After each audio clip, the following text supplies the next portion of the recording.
Hi friends, ಎಲ್ಲರಿಗೂ ಜಯ ಕುಟುಂಬ ವ್ಲಾಗ್ಸ್ಗೆ ಸ್ವಾಗತ. ಸೊ ಎಲ್ಲರೂ ಹೇಗಿದ್ದೀರಾ? ಇದು ನನ್ನ ಮಿನಿ ವ್ಲಾಗ್ಸು. ಸೊ ಮೊಳಕೆ ಕಾಳು ಕಟ್ಟೋದು ಹೇಗೆ ಅನ್ನೋದನ್ನು ಇವತ್ತು ತೋರಿಸ್ತೀನಿ. ನೋಡಿ, ಇದು ನೆನೆ ಹಾಕಿರೋಂಥ ಹುರುಳಿಕಾಳು. ಇವಾಗ ಇದನ್ನು ಮೊಳಕೆ ಬರ್ಸೋದು. ಅಂದರೆ ಆವಾಗ ಅಂದರೆ ಬಟ್ಟೆಲಿ ಕಟ್ತಿದ್ರು, ಅದು ವಾಸನೆ ಬಂದ್ಬಿಡೋದು. ಬಟ್ ಇವಾಗ ಈ ಬಾಕ್ಸ್ ಇರೋದ್ರಿಂದ ಯಾವುದೇ ರೀತಿ ವಾಸನೆ ಏನೂ ಬರೋದಿಲ್ಲ.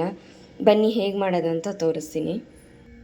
ಇದು ಒಂದು ಫುಲ್ಲು ಕೆಳಗಡೆ ಬರೋಂಥ ಬಾಕ್ಸು. ಈ ಒಂದು ಬಾಕ್ಸಲ್ಲಿ ನೀವು ಕಂಪ್ಲೀಟಾಗಿ ಫುಲ್ಲು ಈ ಲೆವೆಲ್ವರೆಗೂ ನೀವು ನೀರು ತುಂಬಬೇಕಾಗತ್ತೆ. ನೋಡ್ತಾ ಇದ್ದೀರಲ್ಲ, ಈ ಲೆವೆಲ್ವರೆಗೂ ನೀರು ತುಂಬಬೇಕು. ಇದ್ರ ಮೇಲೆ ನೆಕ್ಸ್ಟ್ ಇನ್ನು 3 ಬಾಕ್ಸ್ ಬರುತ್ತೆ. ನೋಡಿ, ಈ ರೀತಿ ಇರುತ್ತೆ ಬಾಕ್ಸು. ನಾನಿಂದ ಇದನ್ನು ಅಮೆಝಾನಿಂದ ತರಿಸಿದೆ. ಸೊ ಇದು ಬಂದು 120 ರುಪೀಸು ಬಾಕ್ಸು. ಇನ್ನೂ ದೊಡ್ಡದು ಬೇಕು ಅಂದರೆ ಸಿಗುತ್ತೆ, ಬಟ್ ನನಗೆ ಇದು ಇಷ್ಟು ಸಾಕಾಗಿತ್ತು. ಇವಾಗ ಇದಕ್ಕೆ ಕಾಳನ್ನ ಕ್ಲೀನಾಗಿ 2 ಸಲ ತೊಳೆದು ಇವಾಗ ಇದಕ್ಕೆ ಜಾಸ್ತಿ ಡ್ರೈ ಮಾಡಬೇಡಿ, ಸ್ವಲ್ಪ ನೀರು ತೇವಾಂಶ ಇಷ್ಟಿದ್ರೆ ಸಾಕು. ಇಷ್ಟು ತೇವಾಂಶ ಇರೋ ಹಾಗೆ ಈ ಎಲ್ಲ ಬಾಕ್ಸ್ಗಳಿಗೂ ಕಂಪ್ಲೀಟಾಗಿ ನೀವು ಫಿಲ್ ಮಾಡ್ಕೋಬೇಕಾಗುತ್ತೆ. ಬನ್ನಿ ಫಿಲ್ ಮಾಡ್ಕೊಳ್ಳೋಣ.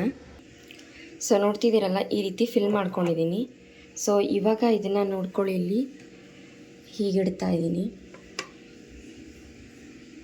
ಕ್ಲೀನಾಗಿ ಫಿಟ್ ಆಗೋ ರೀತಿ ಇಡಬೇಕು. ಈಗ ಮತ್ತೆ ಇನ್ನೂ 2 ಬಾಕ್ಸ್ ಇದ್ದಾವೆ, ಅದಕ್ಕೆ ಫಿಲ್ ಮಾಡ್ಕೊಳ್ಳೋಣ. ಮತ್ತು ಇನ್ನೊಂದು ಏನಂದರೆ, ನೀವು ಯಾವ ಕಡೆ ರೆಡ್ ಲಿಡ್ ಇಟ್ಟಿರ್ತೀರ ಸೇಮ್ ಅದೇ ಆ್ಯಂಗಲಲ್ಲಿ ಇವಾಗ ಈ ರೀತಿ ಇಟ್ಟಿದ್ದೀರಾ ಅಂದರೆ ಈ ಒಂದು ರೆಡ್ ಕ್ಯಾಪು ನಿಮಗೆ ಸ್ವಲ್ಪ ಆ ಕಡೆ ಈ ಕಡೆ ಬರಬೇಕು. ಈ ರೀತಿ ಇಲ್ಲಿ ರೆಡ್ ಲಿಡ್ ಇದ್ದರೆ ಮತ್ತು ಇನ್ನೊಂದು ಈ ಕಡೆ ಇರಬೇಕು. ಈ ರೀತಿ ನೀವು ಇಟ್ಕೊಂಡ್ರೆ ಬೇಗ ಮೊಳಕೆ ಬರುತ್ತೆ. ನೋಡಿ, ಈ ರೀತಿ ಕಂಪ್ಲೀಟಾಗಿ ಫಿಲ್ ಮಾಡಿ ಲಿಡ್ನ ಕ್ಲೋಸ್ ಮಾಡಿದ್ದೀನಿ. ನೋಡ್ತಿದ್ದೀರಲ್ಲ ಫ್ರೆಂಡ್ಸ್, ನಾನು ನಿಮಗೆ ಮೊನ್ನೆ ಹೇಳಿದ್ದೆ ಮೊಳಕೆ ಕಾಳು ಕಟ್ತೀನಿ ಅಂತ. ನೋಡಿ ಎಷ್ಟು ಚೆನ್ನಾಗಿ ಮೊಳಕೆ ಕಾಳು ಬಂದಿದೆ ಅಂದರೆ ತುಂಬಾ ಚೆನ್ನಾಗಿ ಕಾಳು ಬಂದಿದೆ. ಒಳ್ಳೆ ಒಂದು ಅಂದರೆ ಏನು ಯಾವುದೇ ರೀತಿ ಅಂಟಿಲ್ದಿರ, ಒಂದು ವಾಸನೆ ಇಲ್ದಿರ ತುಂಬಾ ಚೆನ್ನಾಗಿದೆ. ಸೊ ನಿಮಗೆ ಹೇಗೆ ಅನ್ನಿಸ್ತು ಈ ಒಂದು ಬಾಕ್ಸ್ ಅಂತ ಹೇಳಿ. ನನಗಂತೂ ತುಂಬಾ ಇಷ್ಟ ಆಗಿದೆ. ತುಂಬಾ ಫ್ರೆಂಡ್ಲಿ ಅಂತಲೂ ಅನಿಸ್ತು, ಪಾಕೆಟ್ ಫ್ರೆಂಡ್ಲಿ, ಯಾಕಂದರೆ ಇದು ಕಡಿಮೆ ಬೆಲೆಯಲ್ಲಿ ಸಿಗೋ ಅಂಥದ್ದು.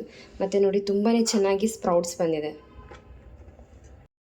ನೋಡಿದ್ರಲ್ಲ ಫ್ರೆಂಡ್ಸ್, ನನಗಂತೂ ಈ ಒಂದು ಸ್ಪ್ರೌಟ್ ಮೇಕರ್ ಬಾಕ್ಸ್ ಏನಿದೆ ತುಂಬಾ ಇಷ್ಟ ಆಗಿದೆ. ನಿಮಗೂ ಅಷ್ಟೇ ಈ ಒಂದು ಬಾಕ್ಸ್ ಇಷ್ಟ ಆಗುತ್ತೆ ಅಂತ ಅಂದ್ಕೊಂಡಿದ್ದೀನಿ. ಬೇಕಿದ್ರೆ ಡಿಸ್ಕ್ರಿಪ್ಷನ್ನಲ್ಲಿ ಲಿಂಕ್ ಹಾಕಿದ್ದೀನಿ, ಬೇಕಿದ್ದವರು ಹೋಗಿ ಪರ್ಚೇಸ್ ಮಾಡ್ಬೋದು. ಮತ್ತು ಮುಂದಿನ ವ್ಲಾಗಲ್ಲಿ ಮತ್ತೆ ಮೀಟ್ ಮಾಡೋಣ. ಅಲ್ಲಿವರೆಗೂ ಬಾಯ್ ಫ್ರೆಂಡ್ಸ್, ಟೇಕ್ ಕೇರ್.